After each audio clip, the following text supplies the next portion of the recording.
ಪೂಜ್ಯ ಗುರುಗಳು ಸಹ ನಮ್ಮ ವಿಜಯನಗರ ಆಳ್ವಿಕೆ ನಮ್ಮ ಕರ್ನಾಟಕನ ಆಳ್ವಿಕೆ ಮಾಡ್ತಿದ್ದಾಗ ಹೇಗೆ ನಾವು ಬಿಡಿಸ್ಕೋಬೇಕು ಅನ್ನೋ ಒಂದು ಮನಸ್ಥಿತಿ ನಮ್ಮ ಕೆಂಪೇಗೌಡರಲ್ಲಿ ಇರುತ್ತೆ. ಅವಾಗ ಯೋಚನೆ ಮಾಡ್ತಾರೆ, ನಾವು ಒಂದೇ ಸಲ ಅವ್ರ ಹತ್ರ ಬಿಡಿಸ್ಕೊಳಕ್ಕಾಗಲ್ಲ, ಯಾವುದೇ ವಸ್ತುನ ತಕ್ಷಣ ಪಡೆಯಕ್ಕೆ ಸಾಧ್ಯ ಇಲ್ಲ. ಹಂಗಾಗಿ ವಿಜಯನಗರ ಆಳ್ವಿಕೆ ಜೊತೆ ನಮ್ಮ ಕೆಂಪೇಗೌಡರು ಆಳ್ವಿಕೆ ತೊಡ್ಕೊಂಡಾಗ ಅವರಿಗೆ ಒಂದು ನಂಬಿಕೆ ಬರುತ್ತೆ, ವಿಜಯನಗರ ಆಳ್ವಿಕೆ ಮಾಡ್ತಾರಂತ ಅರಸರಿಗೆ ನಂಬಿಕೆ ಬರುತ್ತೆ.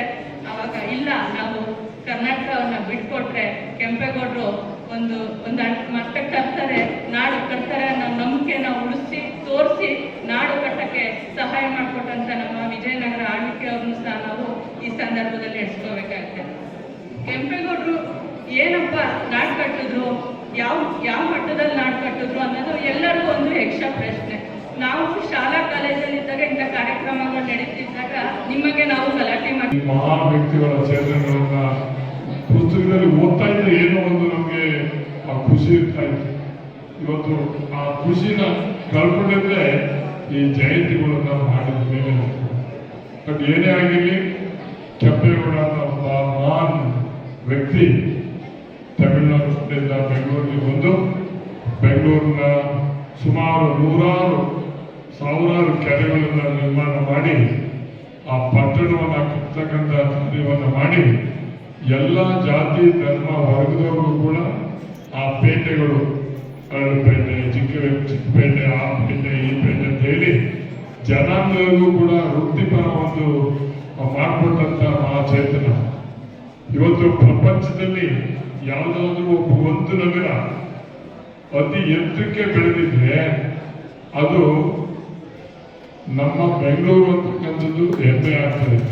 ಬಹುಶಃ ನಿಮಗೆ ಆಶ್ಚರ್ಯ ಕೂಡ ಆಗ್ತದೆ.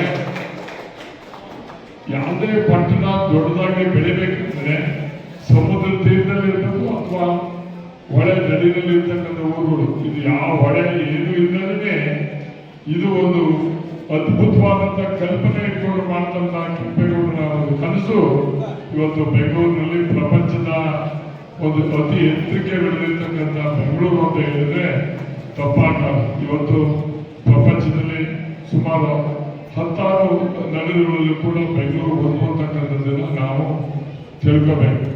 ಮತ್ತು ಕೆಂಪೇಗೌಡರವರ ತ್ಯಾಗ, ಅವ್ರು ಮಾಡುವಂಥ ಒಂದು ಕನಸು ಬೆಂಗಳೂರು ಇವತ್ತು ಕರ್ನಾಟಕಕ್ಕೆ ಒಂದು ಹೆಸರು ಬರಬೇಕಂದ್ರೆ ಬೆಂಗಳೂರು ಅಂತಕ್ಕಂಥದ್ದನ್ನು ನಾವು ಮರಿಬಾರ್ದು.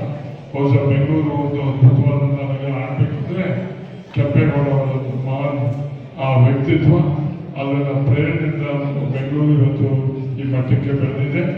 ಇವತ್ತು ನಾವೆಲ್ಲರೂ ಕೂಡ ಕೆಂಪೇಗೌಡರನ್ನ ಸ್ಮರಿಸ್ಕೊಂಡು ನೀವು ಕೂಡ ಕೆಂಪೇಗೌಡರ ಬಗ್ಗೆ ಆ ಕಿರು ಪುಸ್ತಕವನ್ನು ಓದೋದ್ರ ಮುಖಾಂತರ ಅವರ ಸಾಧನೆ ಏನು ಅನ್ನೋದನ್ನ ತಾವು ತಿಳ್ಕೋಬೇಕು ಅಂತ ಹೇಳಿ ನನ್ನ ಮಾತನ್ನು ಮುಗಿಸ್ತೀನಿ. ಜೈ ಧನ್ಯವಾದ. ನಾವೆಲ್ಲ ಓದಿದ್ದೇವೆ, ಪಾಠಗಳಲ್ಲೂ ಕೂಡ ಇದೆ. ಅವರು 4 ದಿಕ್ಕುಗಳಲ್ಲಿ ಗೋಪುರಗಳನ್ನು ನಿರ್ಮಾಣ ಮಾಡಿ ಆಕಾರದಲ್ಲೇ ಅದಕ್ಕೆ ಗಡಿಯನ್ನು ಗುರುತಿಸಿ ಅವರು ಒಳ್ಳೆ ರೀತಿಯಲ್ಲಿ ಆ ನಗರವನ್ನ ನಿರ್ಮಾಣ ಮಾಡಿದರು.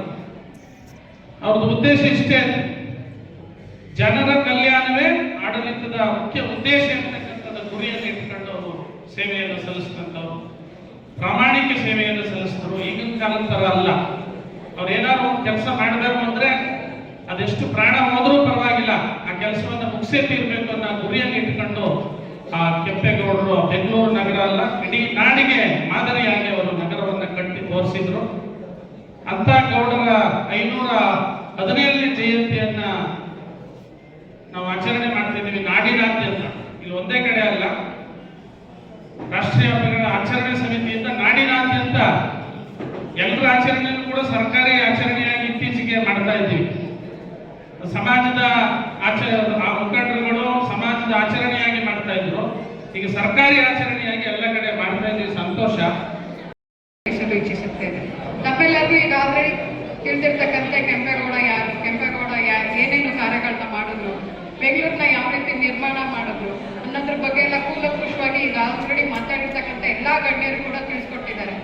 ಆದ್ರೆ ಇಲ್ಲಿ ನೆರೆದಿರ್ತಕ್ಕಂಥ ವಿದ್ಯಾರ್ಥಿಗಳಲ್ಲಿ ನನ್ನದೊಂದು ಪ್ರಶ್ನೆ, ತಾವು ಈಗಾಗಲೇ ಶೈಕ್ಷಣಿಕ ಓದಿದ್ದೀರಾ ಅಂತ ನಾನು ಭಾವಿಸ್ತೀನಿ. ತಮ್ಮೆಲ್ಲರಿಗೂ ಕೂಡ ನಾನು ಕೇಳ್ಕೊಳ್ಳೋದಿಷ್ಟೇನೆ, ನಾವು ಮಹನೀಯರ ಜಯಂತಿಯನ್ನ ಯಾಕೆ ಆಚರಿಸ್ತೀವಿ ಅಂತಂದ್ರೆ ಅವರ ಗುಣಗಳನ್ನ ಕಿಂಚಿತ್ತಾದ್ರೂ ನಾವು ಅಳವಡಿಸ್ಕೊಂಡು ನಾವು ಕೂಡ ಸಮಾಜಕ್ಕೆ ಯಾವ ರೀತಿ ಕೊಡುಗೆನ ಕೊಡಬೇಕು ಅನ್ನೋದ್ರ ಮೂಲಕ ನಾವು ಮಂದಟ್ಟಾಗಬೇಕು ಅನ್ನೋದನ್ನ ನಮ್ಮ ಈ ವೇದಿಕೆಯಿಂದ ನಾನು ತಮಗೆ ತಿಳಿಸ್ತಾ ಇದ್ದೀನಿ.